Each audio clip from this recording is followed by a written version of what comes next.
Merci Olivier et Karim, merci à tous. Bonsoir, c'est pour moi un vrai plaisir, profond, sincère, intense et une émotion aussi, un honneur bien sûr, que de m'adresser à vous sur ce sujet-là, pour les raisons que tu as dites, pour d'autres aussi qui vont peut-être s'éclairer ou se soulever au fur et à mesure de ce que j'ai à vous dire.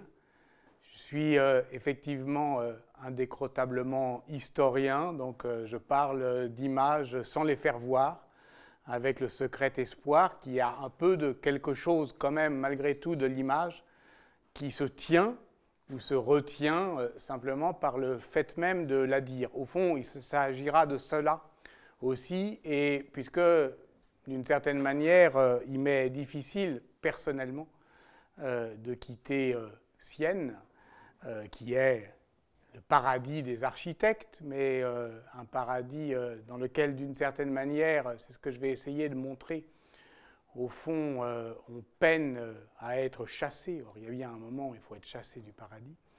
Ben voilà, le livre que j'avais consacré à la fresque du bon gouvernement, puisque vous allez bientôt parler de représentation, d'architecture en représentation.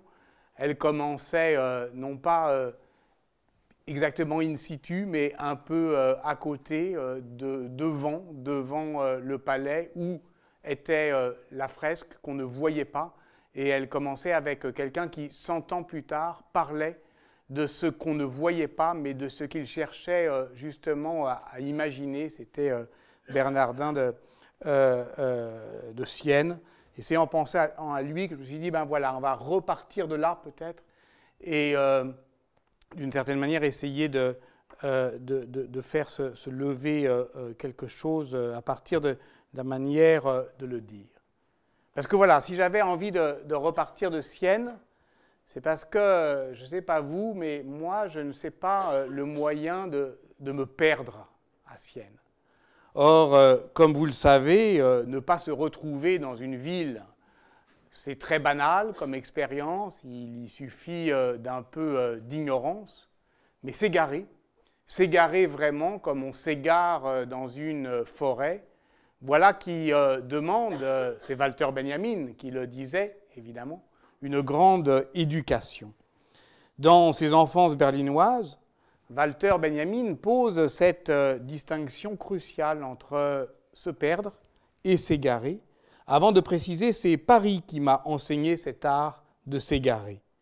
Il faut pour cela déjouer la signalétique qui, évidemment, partout et de manière envahissante, marque le sol, zèbre le ciel, barre l'horizon de nos villes modernes. C'est elle qui, aujourd'hui, la signalétique, nous prétend nous espacer, prétend distinguer les espaces publics, prétend assigner les lieux de nos désirs, et on pense qu'elle nous indique notre chemin, alors qu'au contraire, c'est tout le contraire, elle nous désapprend à nous égarer, elle nous plonge dans la selva oscura de Dante, forêt qui n'est obscure que parce que, justement, les Écritures l'assombrissent.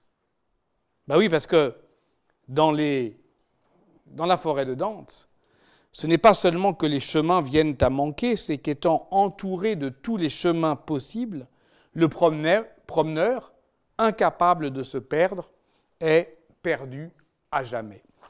Donc, cette perte de l'égarement, c'est elle qui nous dirige, qui nous contraint vers les espaces obligés. Et la question, c'est de savoir comment l'espace public pourrait être le lieu d'une obligation quelconque, sinon en se laissant glisser sur une pente sémantiquement dangereuse qui irait au fond de l'espace public à l'ordre public. Comment, au fond, retrouver ce désir de s'égarer? Le plus simple, c'est évidemment d'aller voir ailleurs. On connaît le rêve de Roland Barthes, un voyage au Japon, et pour lui, un bain de jouvence vers, d'une certaine manière, un langage inconnu. Les rues ne sont pas marquées, et quand bien même elles le sont, de toute façon, il ne les lira pas. Et cela tombe à pic parce que c'est un moment où il cherche d'une certaine manière à se désencombrer de son structuralisme. Et c'est après SZ, il cherche très exactement au fond à disjoindre la visibilité de la lisibilité.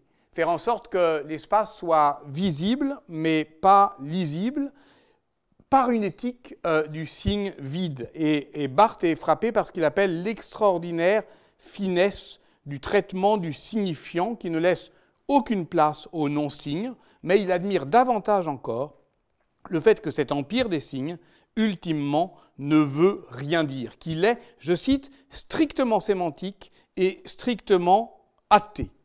On ne reconnaît rien parce qu'on ne s'y retrouve pas. Et ça, Maurice Pinguel a montré, c'est vraiment une expérience urbaine qui réinvente l'art de se perdre. Pas seulement, je l'ai dit, parce que les rues de la ville n'ont pas de nom, mais parce que surtout, le visiteur occidental cherche en vain, dans la ville japonaise, ce centre plein où, c'est bien connu, se rassemblent toutes les valeurs de la civilisation, la spiritualité, le pouvoir, la parole, le commerce, la marchandise. Et donc il est tout à la fois interdit et indifférent. Le centre est vide et pourtant, c'est un lieu d'autorité et qui figure donc pour Barthes, vous le savez bien, je le cite, l'idée évaporée, subsistant là non pour irradier quelque pouvoir, mais pour donner à tout le mouvement urbain l'appui de son vide central, obligeant la circulation à un perpétuel dévoiement. Mais à Sienne, je repose la question. Si on ne veut pas effectivement aller si loin, ou si on veut d'une certaine manière dépayser notre familiarité, comment peut-on se perdre à Sienne quand tout dans ce système, vous le savez, de pente, de déclivité qui fait la ville, amène par une douce violence le marcheur, même s'il est distrait, en fait, surtout s'il est distrait, à se retrouver au creux des collines, à la croisée des entailles qui font la conque évasée du Campo. Et il suffit, vous le savez bien, de fermer les yeux, il suffit de ne plus y penser, il suffit de se laisser guider par ses pas, et alors les volutes compliquées des itinéraires finissent toujours par s'arrêter net dans l'éblouissement de la skyline siennoise, et là, les maisons s'écartent pour ménager ce bel espacement qui rappelle que l'architecture est l'art de la maintenance en amitié des espaces dans la ville. Et même si vous êtes saoul comme le consul d'au-dessous d'un volcan, qui est la version ivrogne de la comédie de Dante, ce sera la même chose. Votre marche aura beau être à la fois erratique et décidée comme celle d'un ivrogne, elle tombera toujours là, comme l'eau qui ruisselle dévale immanquablement vers son bassin de réception. Et on peut dire tout ça du Campo de Sienne. On peut dire que c'est un bassin de réception. On peut dire que c'est l'orchestra d'un théâtre. On peut dire que c'est un coquillage au bord finement ourlé. On peut multiplier les métaphores plus ou moins érotisées. Le fait demeure, cette place est une nasse. Impossible d'y échapper. Nul n'a jamais réussi à désobéir à l'ordre urbain qui nous intime d'y retrouver notre chemin. Et si l'on est architecte, ou même historien de l'architecture, on a sans doute appris à aimer cette tyrannie des points de fuite, cette condensation extrême du sens qui replie en un seul lieu toutes les valeurs de la civilisation urbaine. Je le répète, l'échange, l'équilibre, l'harmonie, la sûreté, la transparence, l'intensité. Il y a même fort à parier que l'on part le rassemblement de toutes ces vertus du beau nom d'espace public. Et comment alors le contrarier quand ce qui nous y mène est cette mise en puissance de la force dans le signe que l'on appelle en architecture la beauté? Comment le déjouer dès lors que l'on assiste impuissant et admiratif à la récapitulation de toutes ces énonciations piétonnière, pour parler comme Michel de Certeau, en une seule et même phrase urbaine, pour parler comme Bailly, c'est-à-dire au fond le moment où toutes les phrases qui bruissent dans l'espace de la ville n'en font qu'une, une monodie qui ne dit rien d'autre que la beauté de la ville. Comment ? Eh bien peut-être en prêtant l'oreille à ce que la langue trahit dans cette expression de faire place, qui désignera à la fois ici faire une place et faire de la place. Place vide ou place nette, et plus précisément encore, faire place au sens de tenir lieu de, c'est-à-dire ultimement parler au nom de ceux qui n'y sont pas, j'y suis et eux non. Donc, l'espace public est décidément l'affaire des corps parlants, et voilà pourquoi toute l'analyse architecturale à la manière, peut se dérouler à la manière d'Aristote. Un lieu est là où deux corps ne peuvent être en même temps, et complétée évidemment, toujours en termes aristotéliciens, par une réflexion sur le langage instituant l'animal politique qu'est l'homme en société. Il faudrait donc, afin de se perdre à Sienne, prendre le point de vue des bêtes, de celles qui surgissent toujours de manière soudaine et impromptue pour failler les blocs de prose d'un livre magnifique que je vous conseille, qui s'appelle de Federico Tozzi, qui est un des chefs-d'œuvre de la littérature italienne du début du XXe siècle, 1917, qui s'appelle « Les bêtes », justement. Et c'est une soixantaine de blocs de prose qui, à la fin, sont faillés par l'irruption d'un animal qui regarde et qui déstabilise tout. Mon âme a cru dans l'ombre silencieuse de Sienne, à l'écart, sans amitié, trompée chaque fois qu'elle a demandé à être connue, écrit le narrateur de ce livre somptueux, et le long de ces rues pentues, ces bâtiments me paraissaient être des éboulements qui m'effrayaient. Voilà qui est bien loin, effectivement, de l'image touristique qu'on peut avoir à Sienne. C'est de cette inquiétude que je souhaite partir ici pour désencombrer la place civique de cet effet d'évidence qu'on appellera lieu commun, cherchant à circonscrire ce vide central dont parlait Roland Barthes, cette idée évaporée qui rend impossible tout consentement unanime. Et d'abord, lorsqu'un architecte, un historien, un juriste, un philosophe parlent ensemble d'espace public, est-ce qu'ils disent la même chose ? Non. Et même la beauté des lieux ne peut calmer cette dispute. D'une certaine manière, ce que je vais essayer de faire à partir de maintenant, c'est de troubler cette évidence comme on souffle sur un miroir, de montrer effectivement ce que vous savez bien, que l'histoire architecturale des places, notamment dans l'Italie communale, eh bien, dénie aux espaces publics toute qualité architecturale autre que celle d'accueillir, d'ordonner des corps assemblés et des langages cinglants, à moins que ce soit l'inverse des corps cinglants et des langages assemblés. J'expliquerai pourquoi à la toute fin. Là encore, sans doute que le recours au passé sert à jeter des lueurs d'intelligibilité sur notre présent incertain. Qu'est-ce qui le rend incertain ? Eh bien, justement, cette indécision sur ce qu'est un espace public, une histoire qui n'est pas seulement une histoire des formes, mais des luttes, pas seulement des rassemblements, mais de la dispersion, car le moment, on va le voir, éminemment politique, c'est toujours celui où on se désassemble. Donc, j'essaierai de montrer à la toute fin comment on ne doit pas trop chouiner, on ne doit pas trop se désoler, se chagriner, de ne pas partager les mêmes mots pour dire le lieu commun, parce que, au fond, c'est l'hypothèse que j'entends mettre à l'épreuve ici, c'est dans leur espacement de ces mots, et même peut-être dans leurs égarements, que se situe la puissance proprement historique de l'espace public. Donc, le premier point consiste au fond à travailler à désassembler l'espace public.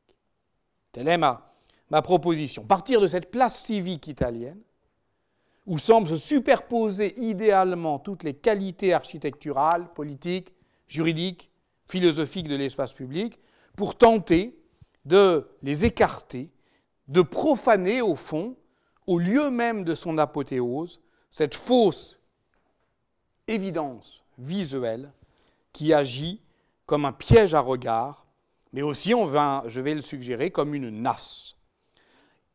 C'est évidemment nous faire violence, tant nous l'aimons, cette place civique italienne, tant nous avons été éduqués, et depuis si longtemps, à l'aimer, c'est-à-dire à se soumettre à cette forme honorable de la domination qu'on appelle l'admiration.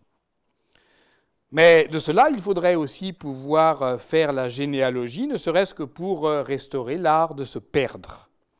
Alors commençons par une question, qui est une question faussement simple, celle que posait Richard Goldswaite, par exemple, dans un livre que j'aime bien, qui est un livre sur la production et la consommation des œuvres d'art en Italie. Et l'incipit, la première phrase, c'est « Pourquoi a-t-on tant consommé d'art en Italie ?» Ce qui traduit dans l'ordre de nos préoccupations présentes donnerait ceci. Pourquoi est-ce en Italie que l'on a bâti tant de places, si belles et si convaincantes, qu'elles semblent aujourd'hui encore conformer l'idée que nous nous faisons de ce que doit être un espace public. Pas de ce qu'il a été, de ce qu'il doit être, de toute éternité. Un art, effectivement, d'amitié et d'arrangement et de maintenance entre différents bâtiments. Pourquoi l'Italie, en effet? La réponse, évidemment, ne peut être pour moi qu'historique et politique. C'est dans l'Italie centro-septentrionale qu'a été porté à son degré maximum d'intensité sociale l'expérience communale, et ce, dès le XIIe siècle. Expérience communale, entendons par là production sociale d'un mode inédit de gouvernementalité, inédit, qui parle latin, qui dit qu'elle a des consuls, etc., mais qui n'avait pas été testé avant, et qui est fondé sur différentes procédures d'élection, de collégialité des décisions, de représentation, de contrôle des élites, de délibération des citoyens, l'ensemble se donnant à voir comme une conjuration, c'est-à-dire une communauté politique soudée par un serment pris en commun dans un lieu qui ne peut être effectivement qu'un lieu public, parce que si le serment est pris en commun, alors il doit être au vu de tous, donc on s'y expose, on y expose son corps parlant, son âme aussi, et ça doit être rejoué. Ça, c'est la base. Deux précisions s'imposent. La première concerne la spécificité italienne dans ce processus qui anime à des degrés divers l'ensemble de l'Europe urbaine et qui produit, disons, des formes d'autogouvernement, d'autonomie. C'est une accentuation davantage qu'une exception. C'est-à-dire que l'Italie est la forme accentuée, avec d'autres, il y aurait évidemment à parler de la Flandre, etc., d'un phénomène qui vaut partout. La seconde porte sur l'effectivité urbaine de la précédente formulation. Une expérience qui se donne à voir comme une conjuration des volontés assemblées.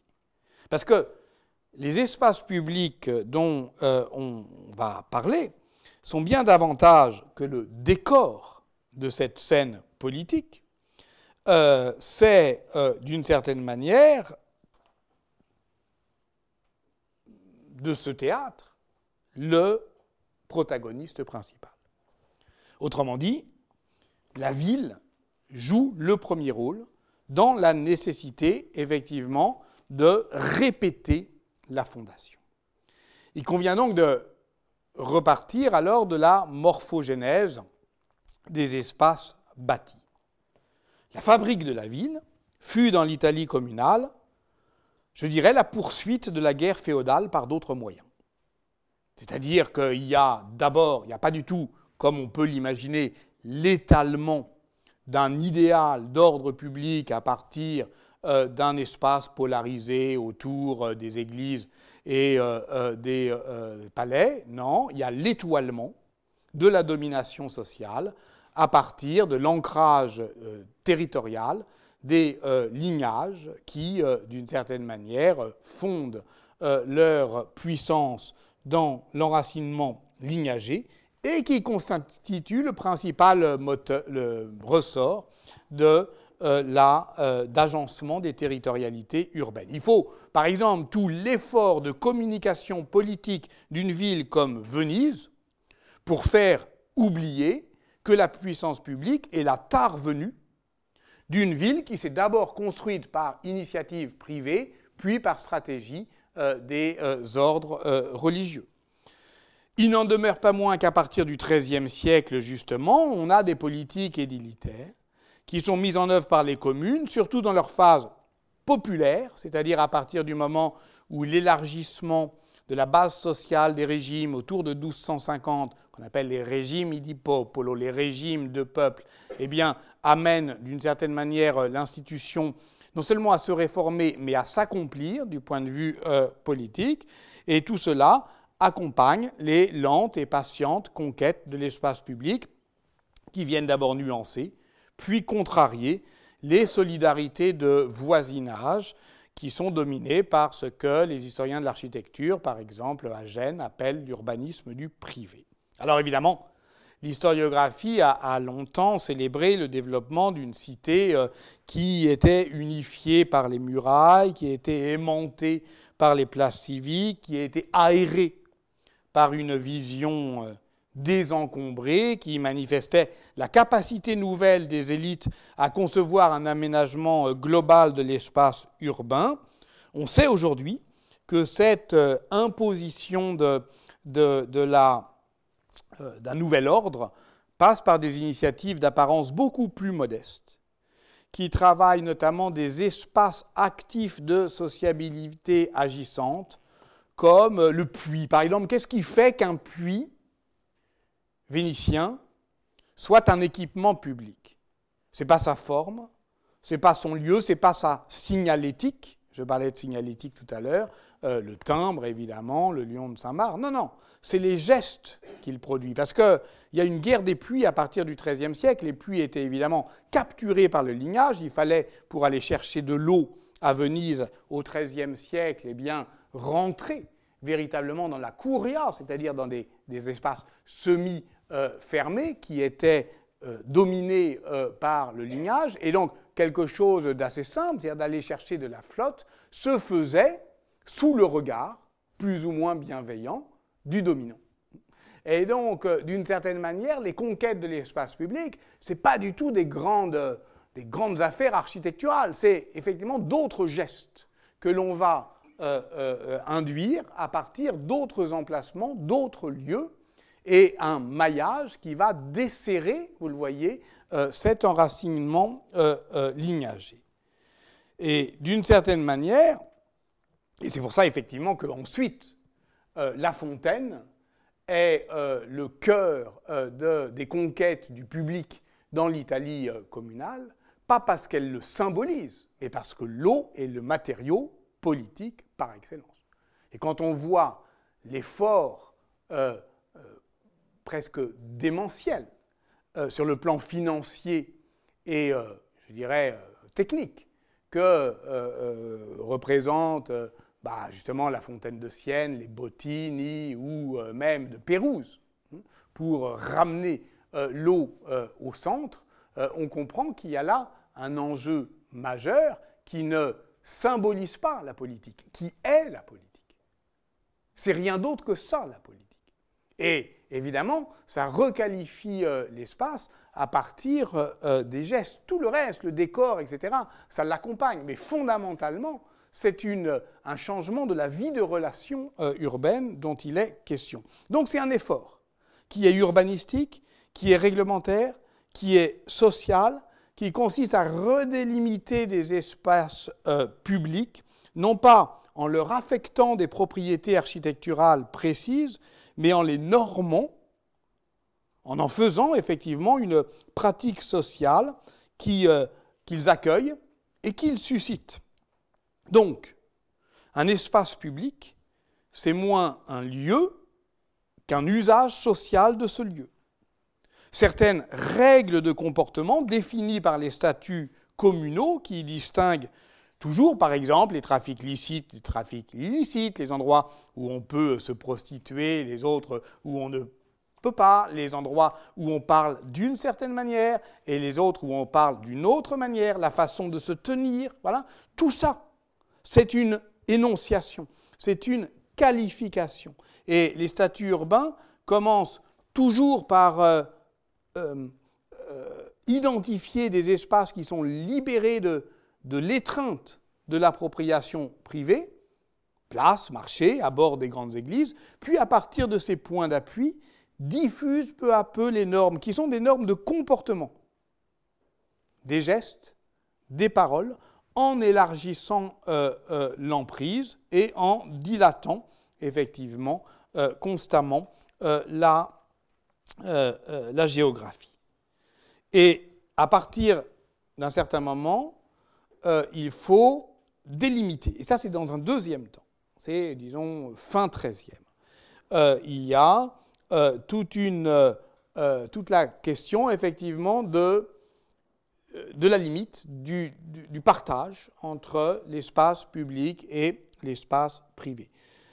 Et en particulier, on va viser toutes les, pour délimiter, borner, contenir tous les saillants qui projettent l'espace domestique sur la voie publique, les balcons, les auvents, etc., dont la loggia est évidemment la forme la plus raffinée de l'architecture renaissante.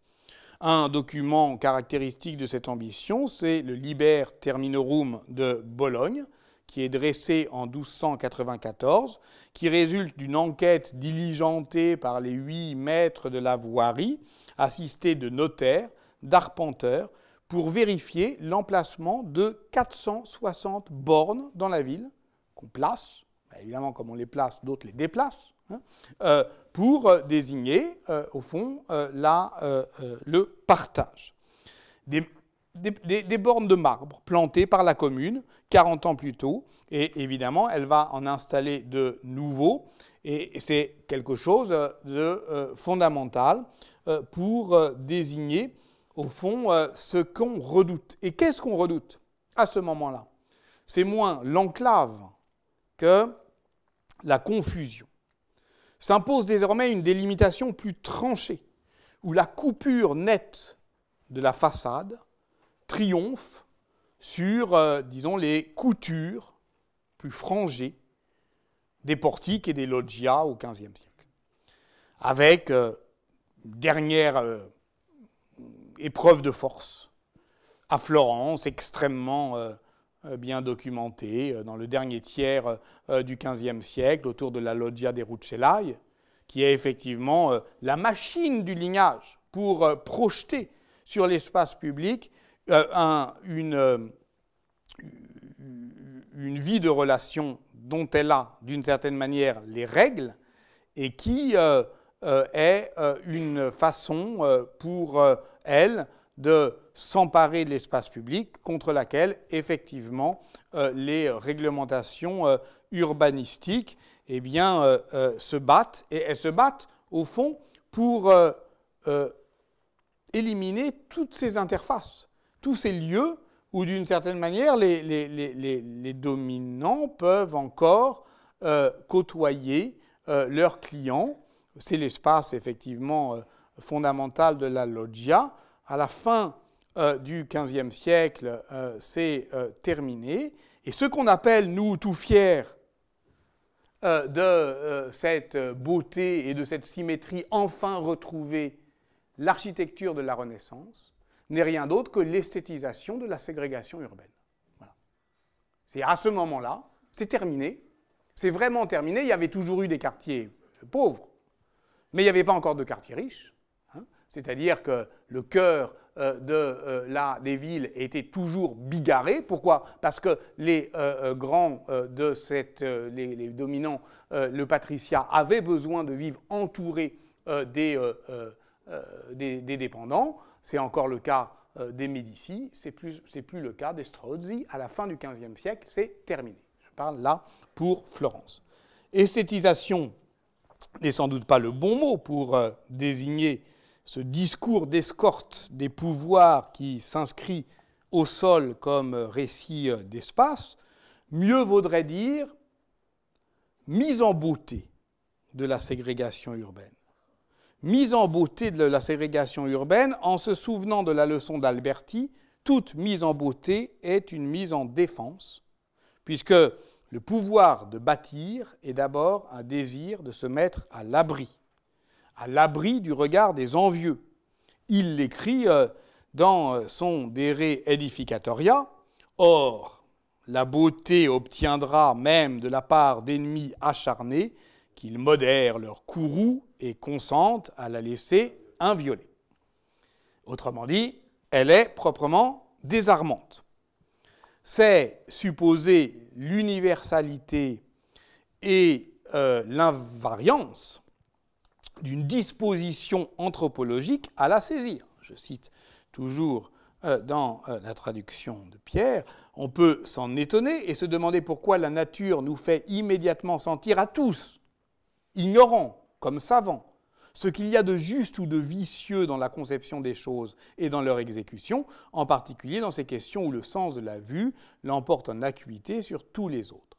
Cette idée albertienne est étrange, car toute l'histoire vient la démentir, et surtout lorsqu'on se souvient qu'Alberti s'adresse d'abord à ses commanditaires en puissance, quelques grands marchands et des ordres religieux, mais essentiellement des princes à qui il promet donc l'obéissance des sujets qui seraient intimidés par la beauté, ça ne marche jamais. C'est une idée étrange, mais c'est une idée puissante, puisqu'elle rend compte, au fond, de l'efficacité proprement politique que les princes attendaient, non seulement de la construction édilitaire, mais de l'embellissement des villes, ce que ne comprend pas Machiavel. Resterait à comprendre pourquoi cette idée, étrange et puissante, nous plaît tant. Là, c'est simple. Nous l'aimons, enfin nous les architectes, parce qu'elle nous conforte et nous justifie. Du point de vue de la création architecturale, le De Re Edificatoria est bien un texte instaurateur, comme l'écrivait Françoise Schoet, mais ce qu'il instaure est moins la valeur esthétique de l'architecture que le statut de l'architecte. Et tout, évidemment, vous le savez, s'y trouve d'une certaine manière en jeu le rapport au pouvoir, à l'argent, au public, et surtout à l'idée qu'il se fait de lui-même avec la question de l'octorialité. Donc c'est pour ça, effectivement, que le De Re Edificatoria n'est pas un traité de l'art de bâtir, mais plutôt du fait d'édifier, de ce que bâtir veut dire, si on veut faire une traduction bourdieusienne du Edificatorius, et que, au fond, il instaure la pratique architecturale comme un art de la persuasion, comme une des branches de la rhétorique, et que, finalement, si on peut suivre Françoise Schoet dans La règle et le modèle sur l'idée que, au fond, la tratatistica renaissante est la poursuite des statuts réglementaires dont je viens de parler, qui eux aussi sont non pas des textes instaurateurs, mais ce qu'elle appelle des écrits argumentateurs. En revanche, on ne peut pas admettre que, d'une certaine manière, que l'espace public des villes européennes fut construit avant d'être pensé, au XIIIe siècle, puis pensé quand on ne pouvait plus le construire au XVe siècle. Puisque de toute façon, l'essentiel de l'enveloppe urbaine au XVe siècle, au moment où il y a ces grands et beaux traités, elle est au sol, elle est jetée, et puis on n'y touchera plus. Non, au fond, du XIIIe au XVe siècle, se déploie d'abord un espace qualifié, et ce qui le qualifie, c'est moins des propriétés architecturales que des manières de le dire. Or, évidemment, un espace qualifié, c'est toujours en puissance un espace susceptible d'être disqualifié, et c'est à cette réversibilité de l'expérience historique que je voudrais m'attacher dans un deuxième temps. Comment, au fond, l'espace public est une expérience politique réversible. Ce que le temps a rassemblé, il appartient à l'histoire de le désassembler. J'entends l'histoire des historiens, j'entends l'histoire comme exercice de la pensée critique qui consiste à troubler l'évidence du monde tel qu'il est en montrant qu'à chaque moment, le monde pourrait être différent qu'il est. Et si je dis le monde a des architectes, ils peuvent très bien entendre la ville, en ceci qu'elle est la plus grande chose que les hommes en société puissent construire dans le monde. Cet empilement de sens entre les vertus architecturales, politiques, philosophiques et juridiques de l'espace public qui trouve son apothéose dans ce moment qui est en fait un moment singulier du XVe siècle, c'est d'une certaine manière ce moment que nous célébrons en son sommet albertien, mais qui peut se défaire. Et qui, au XVe siècle, s'était déjà maintes fois défait. Or, cette défaite de l'espace public, lorsqu'elle a lieu, est d'abord un événement de langue. Et cela, nous pouvons très bien le comprendre. Un événement de langue, parce qu'effectivement, l'architecture est devenue, je le répète, ce qui caractérise l'architecture de l'humanisme, ce n'est pas son rapport au passé antique, c'est son rapport à la rhétorique. Donc à partir de ce moment-là, évidemment, on sait très bien que la langue, ça se retourne et que ça se dégrade. Et nous savons très bien que l'appauvrissement de la langue politique produit la dégradation de la chose publique. Et ça, ils en ont fait l'expérience depuis le XIIIe siècle. Prenons, pour nous en convaincre, l'exemple le plus célèbre, l'exemple de Florence au début du XIVe siècle. En 1301, les guelfes noirs de Corso Donati et de Charles d'Anjou prennent le pouvoir. L'événement est considérable, il suscite l'exil de Dante. Et puis, parmi effectivement les guelfes blancs qui sont normalement les plus attachés à la valeur communale, il y a un très fameux chroniqueur qui s'appelle Dino Campagni qui décrit, au fond, l'événement, c'est un événement politique comme je le répète, un événement de langue. C'est-à-dire ce qui s'est passé pour lui. C'est un dérèglement de la parole politique, une malizia qui a corrompu l'éloquence, qui a dégradé, déréglé l'échange discursif, qui a sapé cet édifice communal, qui repose tout entier sur une équivalence. Bien gouverner, c'est bien parler. Si vous parlez mal, vous gouvernez mal. Et arrive effectivement le temps des harangues, des démagogues, des péchés de langue. Et voilà ce qu'écrit Dino Campagni. Et écoutez bien, ça ne parle que d'espace public, au sens où l'espace public est qualifié par effectivement les mots qui le disent. Bien des péchés ignobles furent commis quand arrivent ses adversaires. Sur des filles vierges, des mineurs qu'on spoliait, des hommes sans défense qui étaient dépouillés de leurs biens et qu'ensuite on chassait de leur ville. Et ils firent quantité de lois, celles qu'ils voulaient, autant qu'ils voulaient, comme ils le voulaient. Bon, c'est l'arbitraire. Bien des trésors furent cachés en des lieux secrets.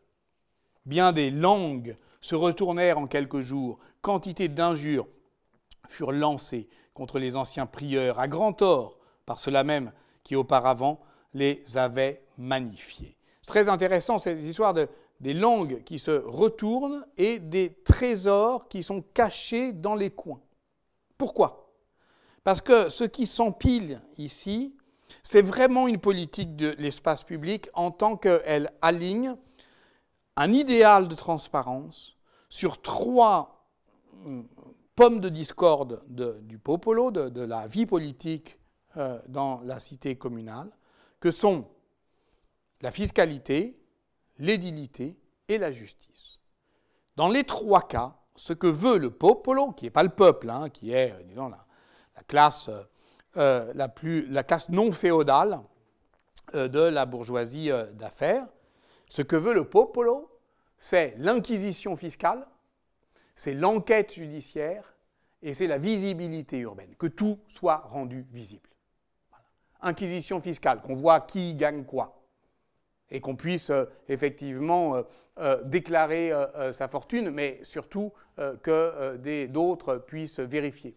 Enquête et non plus arbitrage, et justement qu'il n'y ait plus de lieu secret dans la ville. Que tout soit effectivement réglé par un idéal qui était celui effectivement des statuts urbains au nom du bien commun, et on va traquer tous les recoins, les chicanes, les impasses, les portiques, les cours, pour refuser ce clair-obscur d'une articulation frangée de l'espace public et de l'espace privé. On va imposer au contraire cette coupure plus franche, et on va d'une certaine manière, là encore, s'attacher à délimiter le privé, parce qu'au fond, Georges Duby l'a bien montré, qu'est-ce que c'est que le privé au Moyen-Âge? Qu'est-ce que c'est que le privatus? C'est les gestes ou les mots qu'on fait ou qu'on dit hors d'atteinte du regard ou des oreilles des autres. C'est ce qu'on fait en retrait. C'est la privacy, fondamentalement. C'est la privauté. Ce n'est pas le privé délimité juridiquement. C'est juste ce mouvement de retrait. Et évidemment, l'espace public, ultimement, c'est une langue en partage, une régulation harmonieuse et pacifique de ses usages, et une ville bien régulée, qui est aussi une ville où la parole circule de manière non contrainte, et le bien commun est l'espace de cette libre circulation. Et dès lors, effectivement, que, d'une certaine manière, tout se dérègle, que devient l'espace public? Et c'est là où ça devient, me semble-t-il, un peu contre-intuitif, c'est que, contrairement à ce que l'on pourrait croire, et notamment en lisant Leon Battista Alberti, l'espace public, dans son fonctionnement politique, se dégrade en s'embellissant. C'est au moment où il ressemble le plus au lieu public que nous magnifions dans son cadre urbain qu'il fonctionne le moins comme un espace public. Exactement comme le forum romain dans l'Empire, qui se dépolitise à mesure qu'il s'encombre de monuments, qui était auparavant un espace de délibération qui n'avait pas de qualité architecturale, pas de gravité, et donc qui pèse peu sur le sol et que les archéologues ne retrouvent pas. Et ce qu'ils retrouvent, c'est des monuments dont ils disent « Ah, ça c'est le cadre d'un espace public », c'est tout le contraire. C'est un écran qui est destiné à valoriser un espace public qui est en train de se retourner en espace de célébration du pouvoir monarchique. On pourrait en dire exactement la même, on pourrait dire la même chose de la seigneurie de Florence au temps du gouvernement des Médicis. Vous voyez la loggia. Vous savez que cette loggia est un musée à ciel ouvert de la sculpture dès le XVe siècle. Eh bien, c'était l'endroit où s'assemblait le peuple pour renouveler ses serments. Donc la place de la seigneurie, sur la place de la seigneurie au temps du gouvernement des Médicis, qui est, comme vous le savez, un principat qui ne dit pas son nom, à partir des années 1430, sur cette place s'assemble un peuple de statuts au moment où s'assèchent les pratiques délibératives des grandes assemblées collectives qui constituaient la matrice des régimes communaux.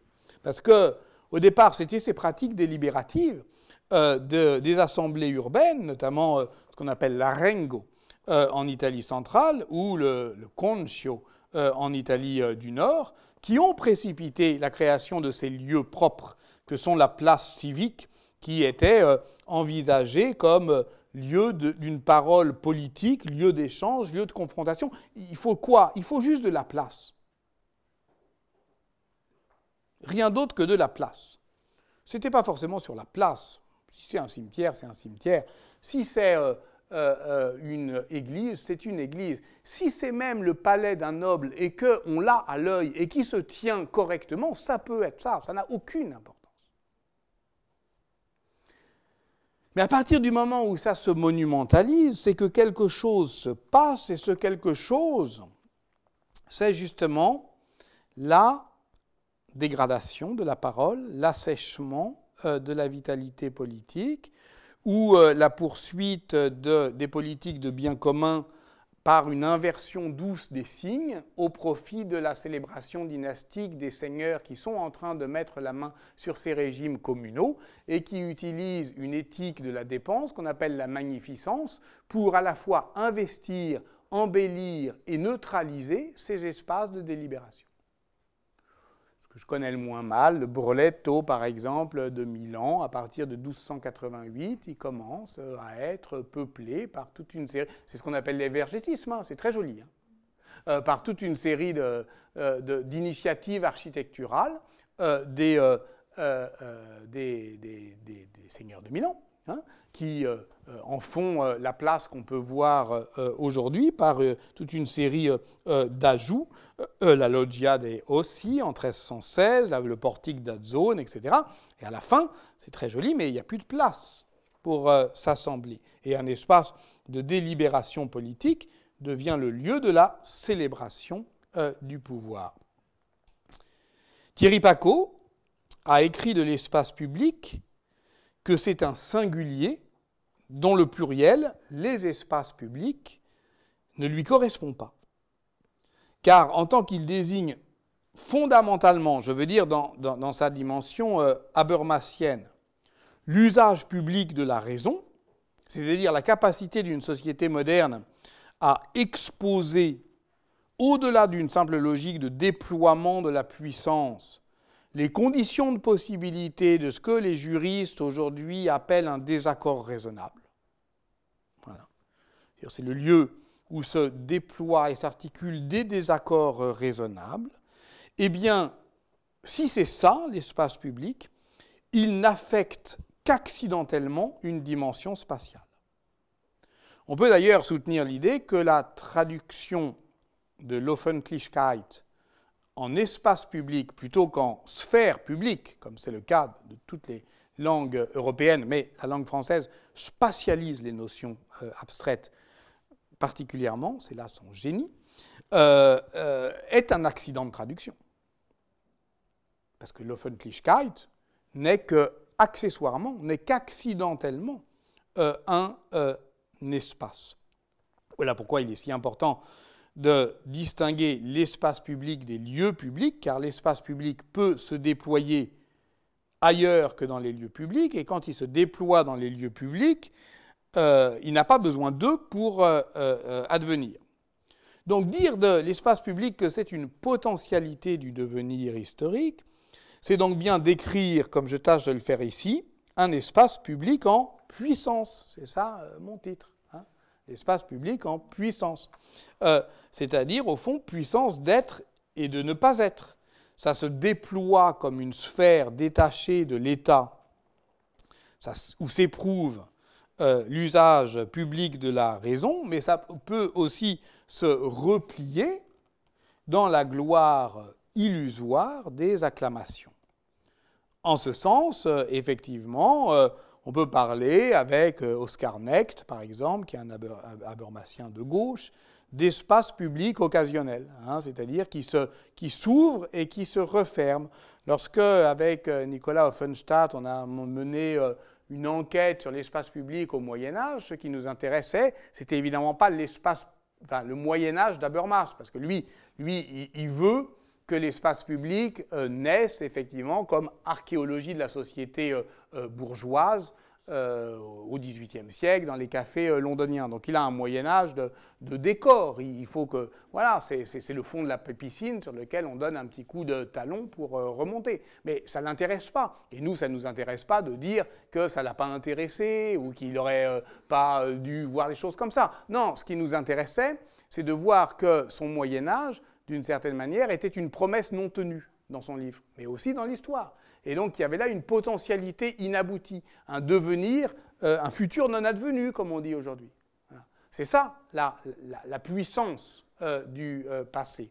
Et donc, d'une certaine manière, c'était aussi être plus fidèle à Habermas lui-même, parce que, pourquoi il s'intéresse à la manière dont l'espace public advient à partir de la fin des années 50. C'est parce qu'il redoute de le voir disparaître. C'est précisément au moment où il craint qu'il disparaisse qu'il veut savoir comment il est advenu. Et comment il disparaît? En dégradation en espace publicitaire. Donc, Habermas est très utile pour décrire effectivement la mise en puissance de l'espace public. Pas du tout sa généalogie glorieuse, ça on s'en fout un peu. Mais au contraire, et ce qui est beaucoup plus sensible politiquement, pour lui aussi. Habermas a toujours travaillé sur ce qui était le plus difficile pour lui. Communiquer, pour lui, c'était très difficile. C'est quand même le théoricien de l'agir communicationnel, alors qu'il l'a dit il y a 15 ans, hein, à 80 balais, il l'a dit. Il a dit, voilà, moi j'avais un bec de lièvre, franchement, parler, c'était pas facile, voilà, me faire entendre, me faire comprendre. Et j'ai fait une théorie de l'agir communicationnel, de l'usage public de la raison. C'est précisément le plus difficile pour moi. Ben, l'espace public, c'est la même chose. C'était précisément parce que c'était difficile à la fin des années 50, ça paraît en 62.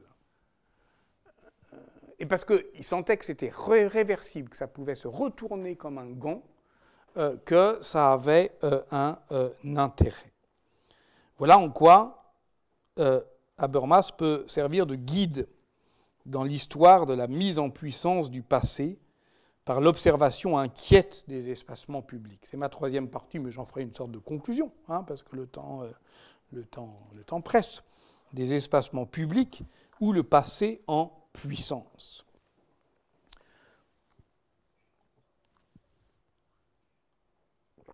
Avons-nous totalement perdu de vue l'art de se perdre? Peut-être pas. Si on reprend le fil de nos égarements, je reprendrai, puisqu'on était là, à Habermas, à Sebald, dans son roman Austerlitz. Sebald fait le récit d'une quête manquée, ou plus précisément d'une enquête contrariée. Le narrateur fait retour sur son propre passé, qui l'amène à parcourir un circuit monumental où, d'une certaine manière, chaque édifice lui ment. Du passé a été déposé là, mais ce qui se présente comme un héritage est en fait à chaque fois un obstacle dans la compréhension du passé. Sebald ne cesse de buter sur des anti-lieux de mémoire, car il découvre au fur et à mesure de ses déconvenus que ceux qui ont fait l'histoire, là en l'occurrence les nazis, mais ce n'est pas seulement les nazis, étaient aussi attachés à dissimuler les traces de leurs actions qu'à les célébrer. Et alors je me demande comment un lecteur conséquent de Sebald peut encore croire qu'on lit dans une ville italienne comme à ciel ouvert ou à livre ouvert. Comment, au fond, il suffirait, pour juger de la consistance des relations sociales, se promener dans la ville et lui délivrer ce regard de touriste que Paul Veyne disait être le même que celui qui prétend juger une société sur sa mine, en disant tiens, ça c'est grand, ah, ça c'est imposant, ou ça c'est plus accueillant. C'est supposer qu'il y a que le pouvoir dit ce qu'il avait à dire sans jamais se trahir ni se tromper. En réalité, la ville est l'espace de l'expérience de ces passés utilisables qui sont mis en coprésence, en fait, et qui viennent, on le sait, de temps différents, mais d'intentions différentes et avec des efficacités différentes. Y chercher l'espace public en puissance, c'est comprendre qu'il ne s'énonce pas toujours le plus efficacement là où il s'annonce le plus bruyamment. C'est en somme prendre le parti d'une architecture qui dessine le vide dans la ville bien plus qu'il n'impose des objets éloquents. C'est choisir un art de l'espacement qui a à voir avec la politesse des Grecs dont parle Gilles Deleuze dans son livre sur François Châtelet, un art d'instaurer de juste distance entre les hommes, non pas hiérarchique, mais géométrique, qui consiste, je cite encore Deleuze, à n'être ni trop près ni trop loin pour éviter de donner ou de recevoir des coups. C'est ce que Benoît Goetz appelle la dislocation. Et dans ce cas, il faut comprendre que l'espace public est ce qui fait place à la liberté des femmes et des hommes. Entendez, ce qui leur fait de la place et ce qui leur donne une place, en tant que cette place ne sera jamais assignée à l'avance, ni une fois pour toutes. L'espace de la place, où l'on s'expose à la visibilité, à la mixité, à un mélange qui n'est pas une mêlée, est ce qui, je cite Goethe, interdit justement de rester en place et de s'en tenir à une place, à sa place, déterminée de toute éternité par un récit qui néglige l'espace. Donner place à l'espace, c'est annuler en un endroit la puissance de ces récits identificatoires. Et qu'on s'entende, c'est toujours dans la dislocation. Architecture et philosophie, c'est paru à la Grâce, chez Verdier, en 2018. Et que l'on s'entende bien, l'espacement n'est en aucune manière un renoncement politique au rassemblement. Sans doute est-il nécessaire de le rappeler aujourd'hui dans l'effervescence actuelle d'un agir politique qui entend instituer le commun ou faire commune par des corps amassés et des langages déliés. Par, au fond, la volonté des corps parlants de, disons, consentir à se lier. Le propre, effectivement, de l'institution du commun par le rassemblement, et il faut le prendre très au sérieux, c'est qu'on y trouve toujours plus que ce qu'on y a amené, ou ce qu'on y cherche. C'est-à-dire qu'on se découvre plus inventif, plus courageux, plus endurant qu'on ne le pensait. Et on habite une situation. On trouverait bien des situations historiques pour conforter cette philosophie politique du rassemblement dont Judith Butler rappelle à juste titre la performativité. Occuper l'espace public, c'est plus que prendre position ou faire pression, c'est instituer le politique en exposant sa propre vulnérabilité. Il est maints exemples dans l'histoire, notamment des commotions urbaines du Moyen-Âge, par exemple en Flandre, où cette occupation des lieux crée en soi une situation politique. Elle n'a pas besoin de violence, elle n'a pas besoin de revendication. C'est comme ça, la plupart du temps, effectivement, dans les villes flamandes, à Gand notamment, comme l'a bien montré Yann Dumoulin, les mecs, ils arrivent, ils ne partent pas, et ça crée de l'irrémédiable du point de vue politique, de l'irrémédiable. On ne peut pas ne pas en tenir compte. Il y a une effectivité directe, une performativité, dit Judith Butler, de l'occupation corporelle de l'espace public. Mais on doit aussi se souvenir que le moment le plus politique de tout rassemblement, c'est toujours celui de la dispersion. Maurice Blanchot l'a écrit en des mots inoubliables que je voudrais rappeler une fois de plus. Il ne faut pas durer, il ne faut pas avoir part à quelque durée que ce soit. C'est dans la communauté inavouable. Cela fut entendu en ce jour exceptionnel. Personne n'eut à donner un ordre de dispersion. On se sépara par la même nécessité qui avait rassemblé l'innombrable. On se sépara instantanément, sans qu'il y eût de reste, sans que soient formées ces séquelles nostalgiques par lesquelles s'altère la manifestation véritable en prétendant persévérer en groupe de combat. Le peuple n'est pas ainsi. Il est là. Il n'est plus là. Il ignore les structures qui pourraient le stabiliser. En redisant ces paroles, plusieurs fois prononcées à la Grâce, je pense, tu y as fait allusion à mon ami Mathieu Riboulet, à qui j'ai emprunté les mots projetés en avant de ce texte, corps cinglant et langage assemblé, c'est bien mystérieux, je l'explique maintenant. C'est dans un texte que nous avons effectivement écrit ensemble, Prendre date, mais ces mots sont de lui. Il a inversé une formule de Sophie Vanish sur l'historicité du nous révolutionnaire, nous qui avons eu le courage de l'insurrection pour qu'elle ne soit plus nécessaire, et qui évoque, toujours Sophie Vanish, cette capacité à dire non et à simplement le faire savoir par la puissance du langage cinglant et des corps assemblés.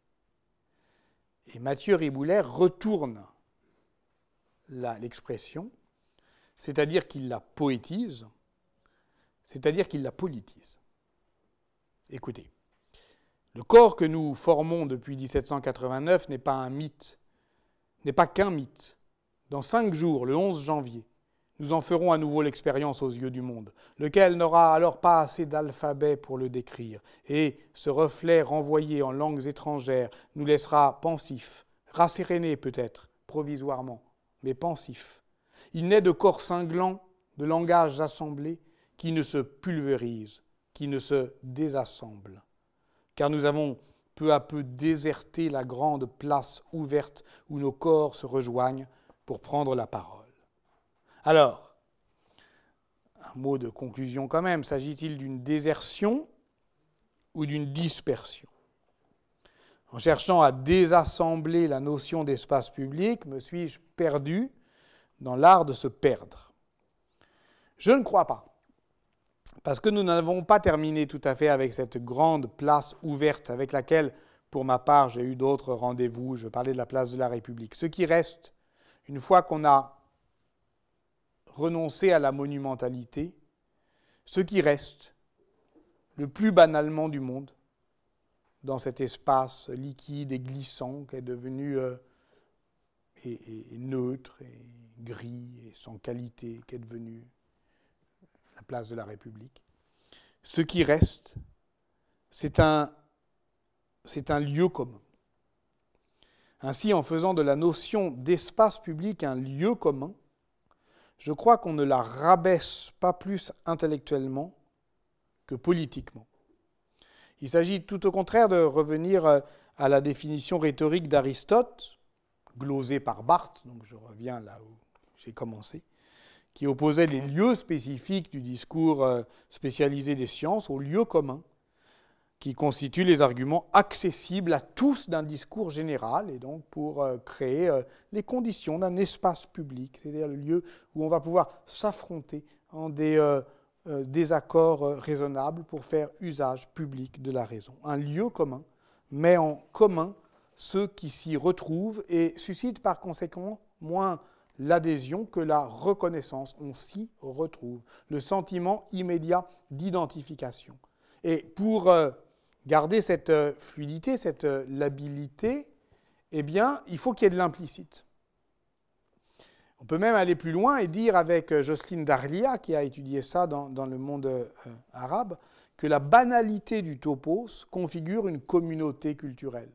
Tous ceux qui admettent comme banale la notion d'espace public ont quelque chose d'essentiel en commun.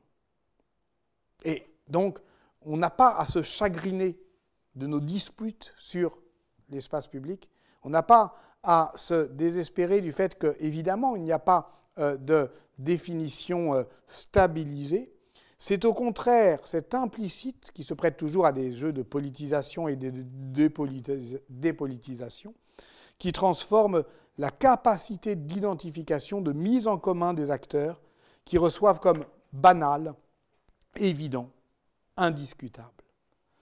Dans un livre paru récemment, qui s'appelle Res Publica, Histoire romaine de la chose publique, Claudia Moatti propose une histoire discontinue, hétérogène de la chose publique, placée sous le signe de ce qu'elle propose d'appeler l'haltéronomie.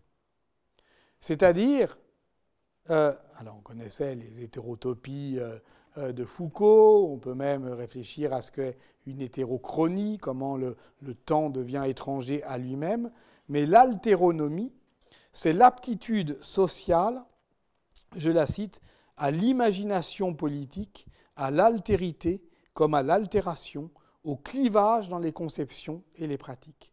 C'est-à-dire, au fond, l'idée que ce n'est pas parce que chacun, à un même moment, parle le même langage que tout le monde s'entend sur les mots ou les investit de la même manière.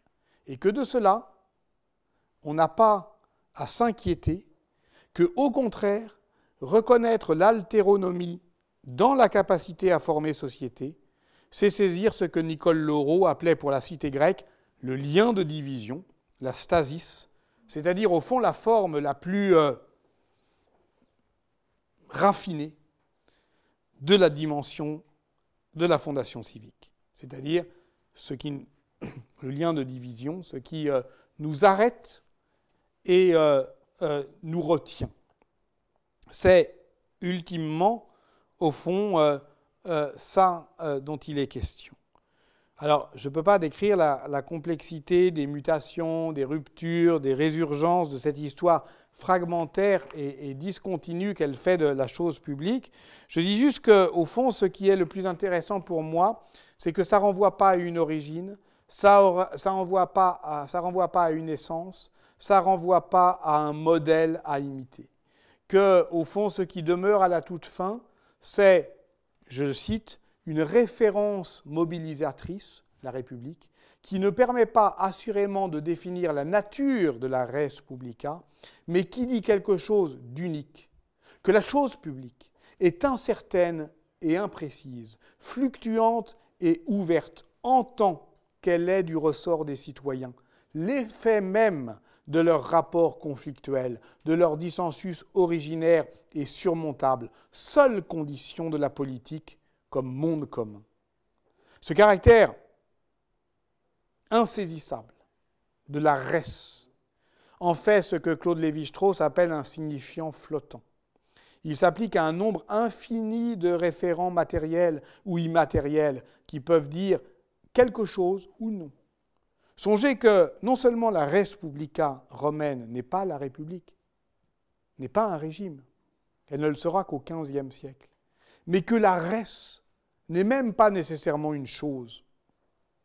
C'est le vide de la chose, qu'on appelle en grec kénos. Et la nature kénotique de la res publica fait qu'elle est susceptible, selon les situations, comme l'espace public, d'extension ou d'étrécissement. De même que l'espace public peut se dépolitiser, se repolitiser, s'obtenir, se perdre, se déployer, se rétracter.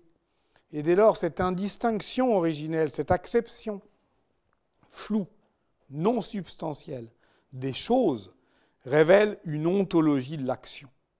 L'acte humain seul permet de clarifier le monde et surtout de le remplir.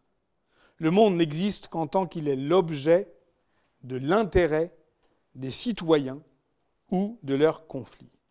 Alors, évidemment, la res publica romaine ne demeure pas dans cet état d'instabilité kénotique qui la rend ouverte et disponible à l'agir humain, à l'expérience d'une vie politique au sens plein.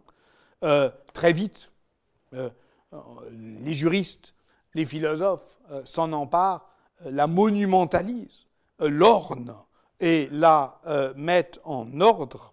Et on comprend alors que dans la chose publique entre dans le monde des discours juridiques, historiques, politiques qui réduisent sa part d'indétermination. Mais c'est précisément pour décrocher la res publica de la généalogie du républicanisme qu'écrit Claudia Moatti, parce qu'elle est historienne. C'est aussi parce que je tente de l'être que je vais chercher, vous le voyez dans ces exemples italiens, moins une collection de modèles à imiter que de problèmes à penser et repenser. Et on devrait faire toujours la même chose, me semble-t-il, avec l'espace public. C'est au fond le maintenir en puissance pour le rendre habitable. Merci.